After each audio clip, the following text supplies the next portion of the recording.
We live in a world that's becoming more interconnected every day.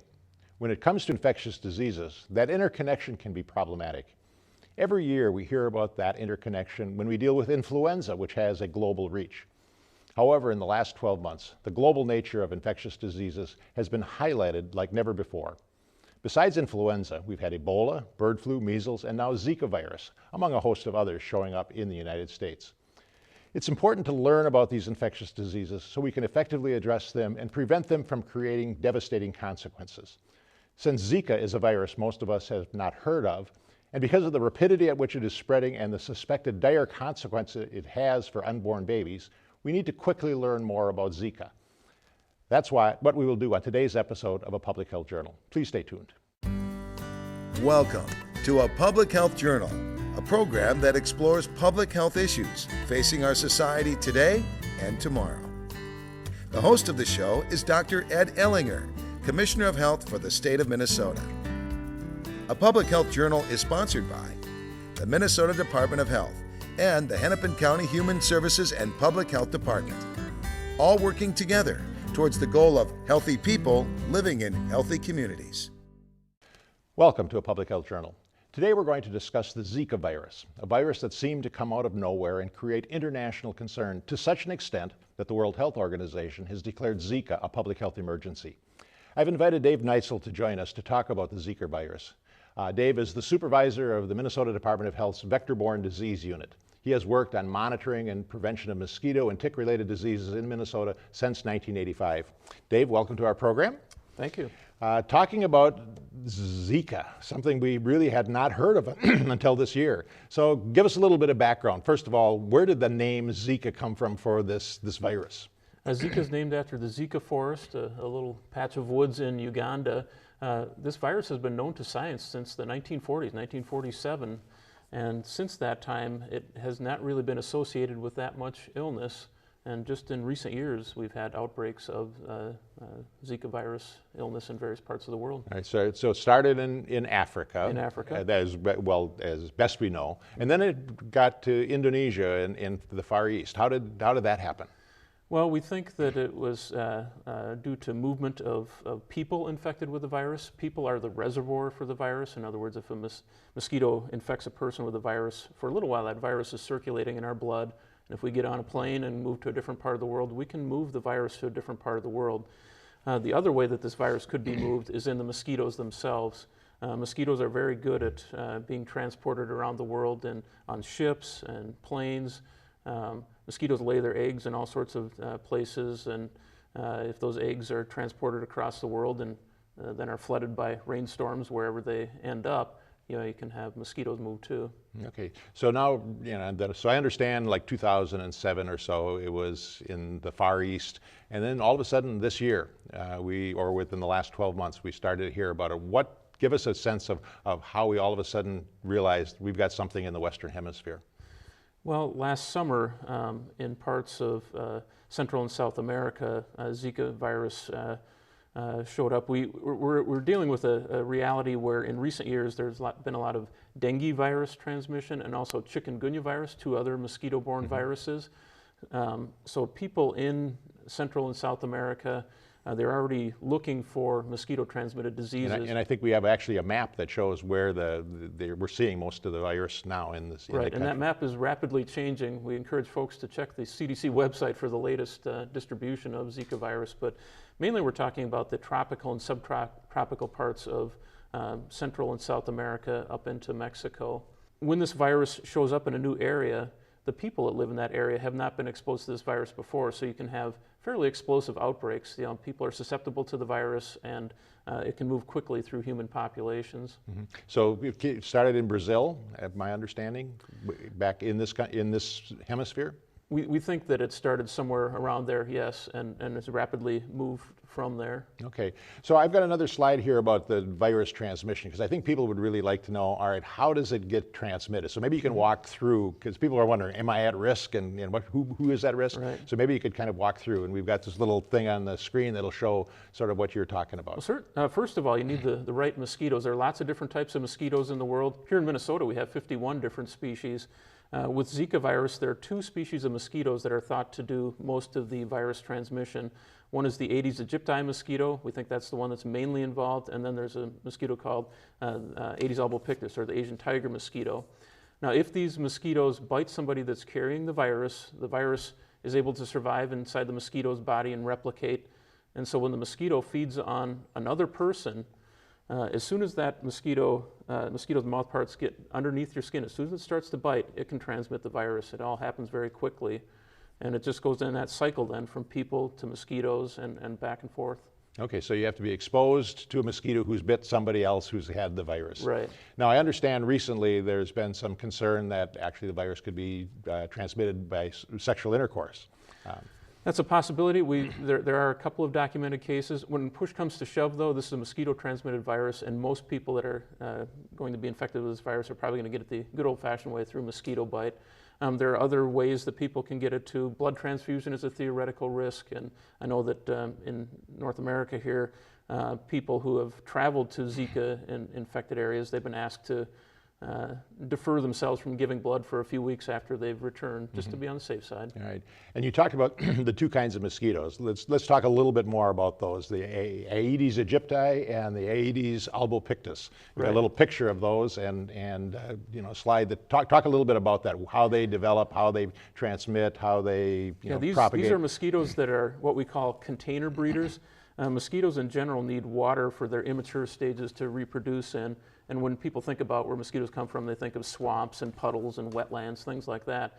But these mosquitoes have evolved to develop in small water-holding containers. In the wild, they might use plants that hold rainwater, but they do very well in urban situations where people have old waste tires sitting out, buckets and cans. This cup that I have sitting in front of me would make a wonderful mosquito breeding site if it was sitting outside in an outbreak area. It would collect rainwater, mosquitoes will lay their eggs in there, and get that next generation going. I understand that these mosquitoes actually feed more during the day than at night, whereas in Minnesota, our mosquitoes are usually nighttime crawlers. Right. We have, our Minnesota mosquitoes a lot of our pest mosquitoes are out at dawn and dusk, and there's just a few species that feed a lot during the day. These Aedes aegypti mosquitoes in particular feed in the middle of the day, and they're very well known for being able to live right around people and in fact right in people's homes. So that's why this urban, oftentimes we say, well, if you're in the rural areas, you'll get exposed to mosquitoes, but it sounds like urban areas are just as at risk as any place else. Yeah, in fact, that's where the risk is highest right now. We have lots of people living in these urban areas in Central and South America, and lots of mosquitoes living in close proximity to them. Homes oftentimes don't have window screens, doors are open. There's a lot of movement back and forth of mosquitoes in and out of the homes and biting people. So that actually probably is a good thing for us in the United States, and we'll have a slide a little bit later on that shows where these mosquitoes live in the United States, but because we have air conditioning, because we have screens, because people are not exposed to mosquitoes as often as other places, we're probably at a little bit lower risk. Yeah, that should help to kind of reduce the magnitude of some of the outbreaks that are possible here. Okay, and I want to talk about some of the transmission, who's at risk in the United States, but first we need to take a little break. Okay. We'll be back right after this message.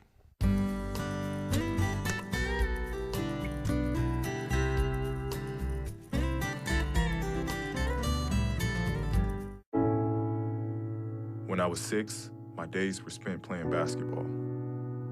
When I was 6, my dream was to make it to the NBA. When I was 6, my mom had a stroke. I'm Paul George, and I want you to spot a stroke fast. F, face drooping. A, arm weakness. S, speech difficulty. T, time to call 911. Protect the ones you love. Spot a stroke fast.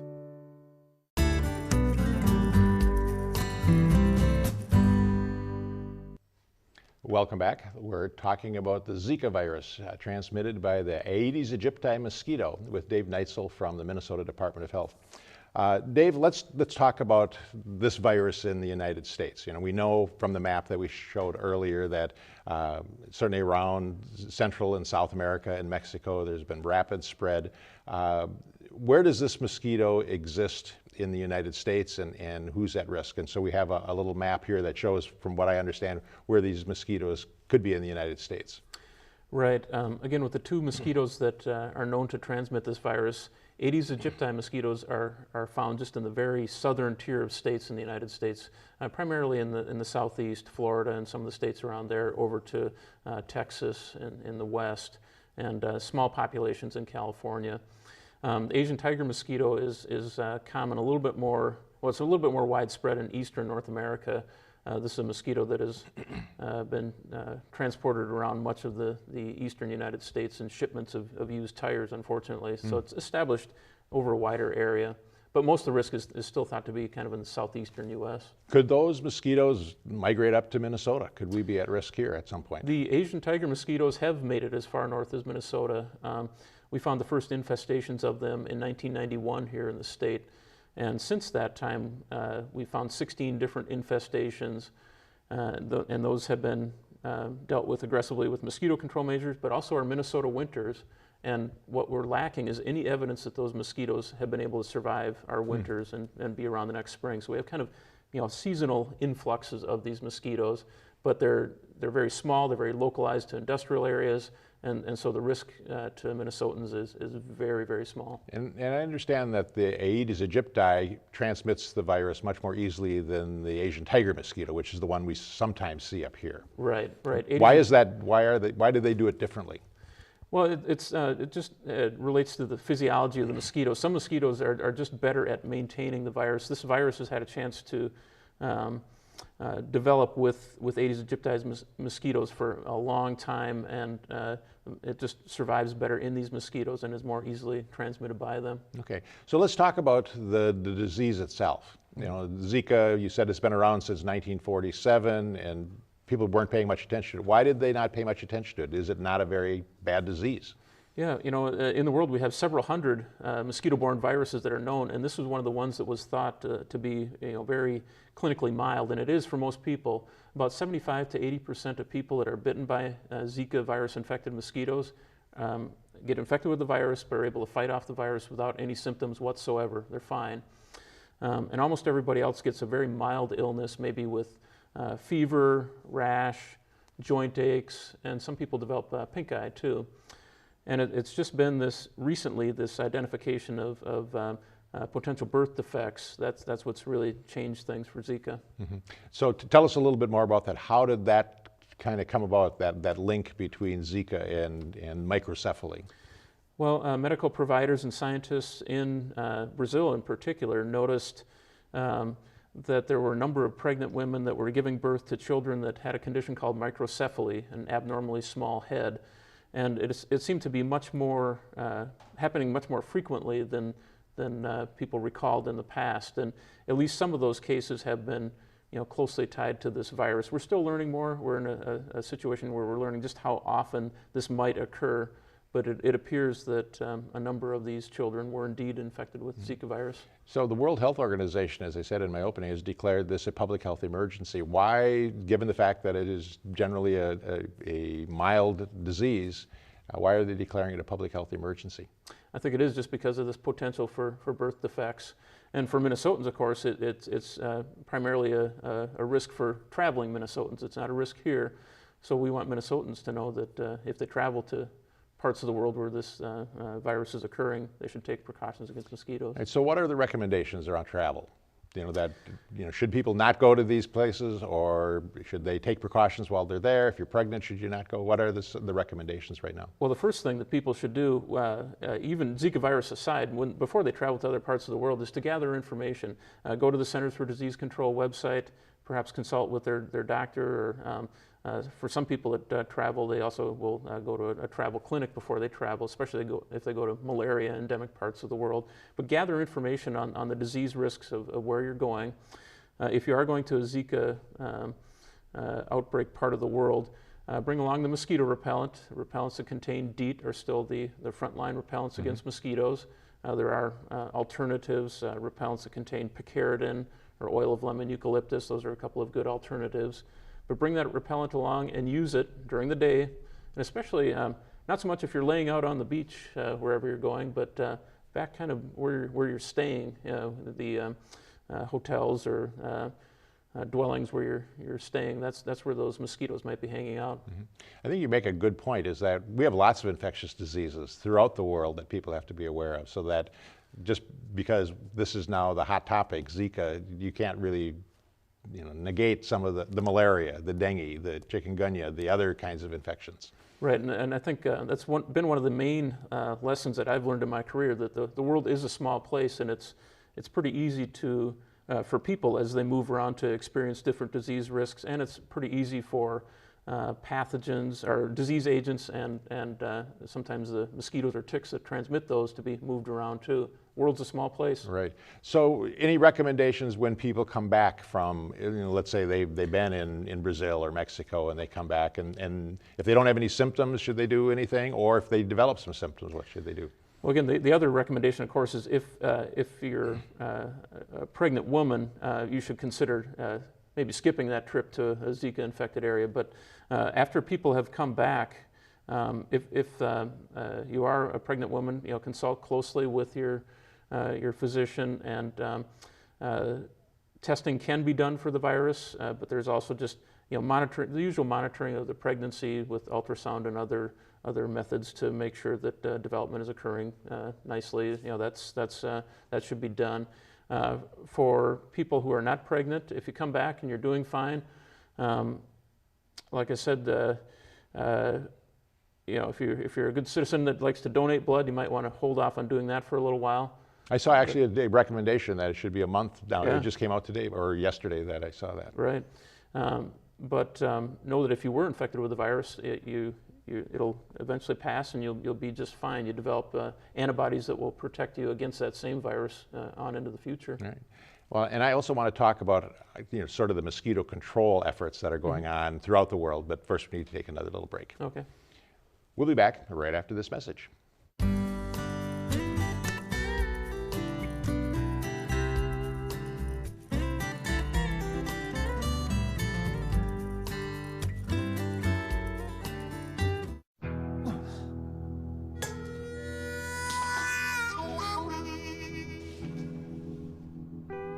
Get caught buzz driving, and you could do some hard time. Craig, knock it off. Sorry, Mom. It could cost you around $10,000 in fines, legal fees, and increased insurance rates. And that could set you back a few years. Buzzed, busted, and broke. Because buzz driving is drunk driving.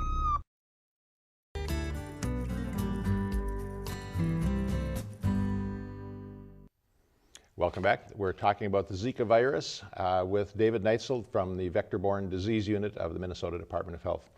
Dave, I know, given the fact that this is a big outbreak throughout the Western Hemisphere, big concerns, what's being done to control the mosquitoes? What's being done to limit this disease? What's being done to really try to put this sort of outbreak, dampen it down? Well, first of all, of course, good monitoring to make sure we know where this virus is being seen. Testing people that have had possible exposures is important. But as far as mosquito control goes in identified outbreak areas, what you see on TV is people walking around spraying for mosquitoes, adult mosquitoes, and that will reduce some of the immediate disease risk, but very temporarily. The best long-term mosquito control involves a very thorough inspection of all the properties in an outbreak area and removing all those water holding containers. It's as simple as that, and it's as difficult as that, because again, we're talking about removing very small containers of water in many cases, and also often in Central and South America, people will put out big cisterns and other containers to collect water that they use for drinking and other purposes. So trying to work with the people in those areas to protect those water sources. I mean, you can put window screen over the top of containers that keeps lets the water in but doesn't let the mosquitoes in. All this takes a lot of time and effort. I know that in Brazil, they've called out the Army to help do inspections of various neighborhoods. Very important work. Well, and they have the Olympics coming up, which I'm sure must be a concern. Yes, it's a very big concern, and so they want to make sure that they clean up the various urban areas, and if you remove the mosquito breeding sites, the mosquitoes can't reproduce, and they're not there. It's a very effective way of dealing with them. And if once you get the disease, can you get it again? No, people that are infected with the virus, they develop antibodies to fight the virus, and those antibody levels stay high, and we think that protects you long-term, maybe even lifelong, against the same virus. So it seems to me like this is a very rapidly spreading disease and infecting a whole lot of people, many of whom won't even be symptomatic. Will this sort of burn itself out? Eventually we expect that. I know with some of the smaller outbreaks we've seen on some of the Pacific islands that have much smaller populations of people, this virus has just zipped through their populations very quickly. A lot of people with illness and a lot of people with evidence that they've been exposed to the virus, but then all of a sudden the virus just kind of fades out because it literally runs out of susceptible people to infect. Mm-hmm. All right, so Zika, you get a lot of visibility. People are really worried about it. It gets a lot of attention. But it's a relatively small risk in Minnesota, unless you're traveling to one of those countries, particularly if you're a pregnant woman traveling to one of those countries. What are the mosquitoes and what are the mosquito-borne diseases that we should really be concerned about in Minnesota? We have a short list of 5 or 6 diseases that are possible here in Minnesota. The 2 most important ones are, of course, West Nile virus, an African virus that was brought here in 2002 accidentally. But we also have lacrosse encephalitis virus, which is very similar to Zika in that the mosquitoes that transmit lacrosse encephalitis virus, the tree hole mosquitoes we call them, they use these same water holding containers to reproduce in as the Aedes aegypti and tiger mosquitoes. So our message to the public is the same as the message would be in Brazil. Take a look around your yard, especially, well, you don't hear this in Brazil, but here in Minnesota, as soon as the snow melts, people can do a little spring cleaning, go out in your yard and try and find any containers out there that are holding rainwater and empty those out, and you can protect your family against lacrosse encephalitis virus, which is a very potentially serious virus for children especially. Right. Well, we've got a little map of the distribution of lacrosse encephalitis, which is caused by that. Tell us a little bit about this disease and the places where it is.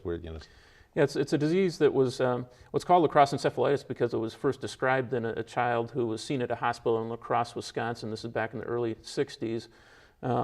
And there have been lots of cases in Minnesota and Wisconsin and in recent years throughout much of the upper Midwest and out to the East Coast now. But this is a virus that is transmitted by a mosquito that is found in wooded and shaded areas of the Mississippi River Valley especially. And so if you have wooded or shaded parts of your yard, that's where these mosquitoes would be found. And again, if there's these little water holding containers on the property, they'll use those to reproduce in. All right, so it is right along the Mississippi. It looks like it goes, from the Twin Cities all the way down to the Iowa border in Minnesota. Does it go to other states also? Yeah, well, and I was going to say in recent years too, we've seen cases as far northwest as the St. Cloud area and also west of the Twin Cities out into farm country a little bit. But besides Minnesota and Wisconsin, Ohio, I think, is probably one of the leading states in the nation for lacrosse encephalitis.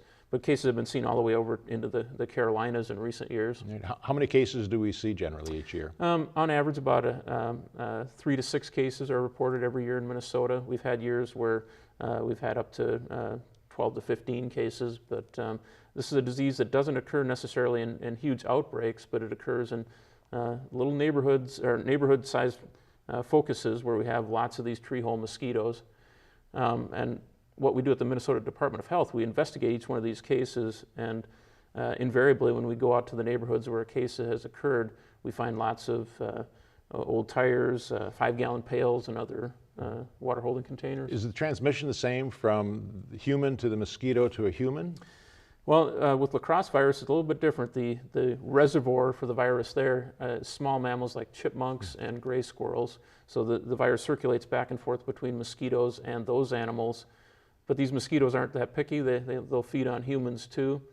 And they're kind of sneaky about it though. Some mosquitoes will come in and land on you and they're biting right away. They're very aggressive. These tree hole mosquitoes will kind of hover behind your neck and kind of bide their time and come in and feed on you when you're not expecting it. So they're kind of sneaky that way. Yeah. So in Zika, are there other animals who are infected with the Zika virus that could be a reservoir for this? Well, originally back in Africa, non-human primates, some of the monkeys and apes in Africa were thought to be the primary reservoir, but this virus was able to make the jump to humans. All right, so we've got a couple minutes left. You know, you've been working on all sorts of vector-borne diseases, things that get spread by little critters. What should be the biggest concern, and what should be the things that Minnesotans do to really protect themselves from all of these different kinds of infections? Well, I think for Minnesotans, they should know, first of all, if they travel to other parts of the U.S. or other parts of the world, again, get that information about the risks in those areas and take precautions against the mosquitoes and the mosquito-borne diseases that are possible in these other areas. At home here, make sure that your yard is free of mosquito breeding sites, some of these little container breeding sites. If you live out in, especially western and central Minnesota, more open country, that's where we see a lot of West Nile virus transmission. And so late summer, which is our peak risk period for that, wear the mosquito repellent if you're out at dusk or dawn. And then this is probably a topic for another day, but tick-borne disease is actually a lot bigger than mosquito-borne disease in Minnesota. And early summer, mid-May through mid-July is peak risk period for that. And so if you're spending time out in wooded or brushy parts of Minnesota, protect yourself against the ticks too with a good repellent. All right, so that's a good lead into the next topic that I'll have you back to talk about is tick-borne disease. Dave, thank you very much. That's been very helpful. Thank you.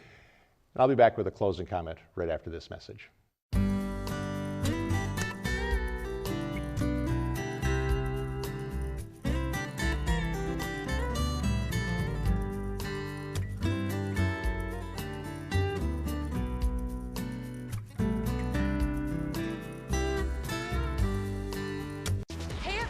Heart disease affects 1 in every 3 women in America, but you can fight back.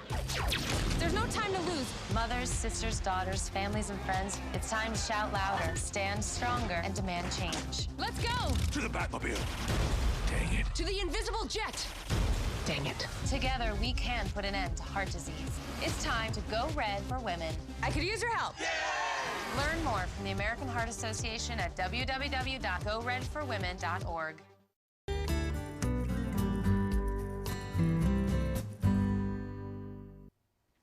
We frequently hear, why should we get involved with the problems elsewhere in the world when we have so many of our own to deal with? I can understand that perspective, but as people become more mobile, as our economy becomes more global, and when immigrants and refugees in increasing numbers are crossing national borders in search of a safer and better life, the problems elsewhere quickly become our problems. Infectious diseases are probably the most explicit example of this global interconnectedness. Infectious diseases don't pay attention to national borders. But we are discovering that neither does poverty, violence, environmental degradation, drug use, illiteracy, and many other problems. Modern society is proving what Chief Seattle once said, quote, all things are bound together, all things connected, end quote. Problems elsewhere quickly become our problems. Given that reality, we should heed and act on the statement of our late Minnesota Senator Paul Wellstone. He said, we all do better when we all do better. That's all for today. Thanks for watching. I hope you can join us again next time on A Public Health Journal.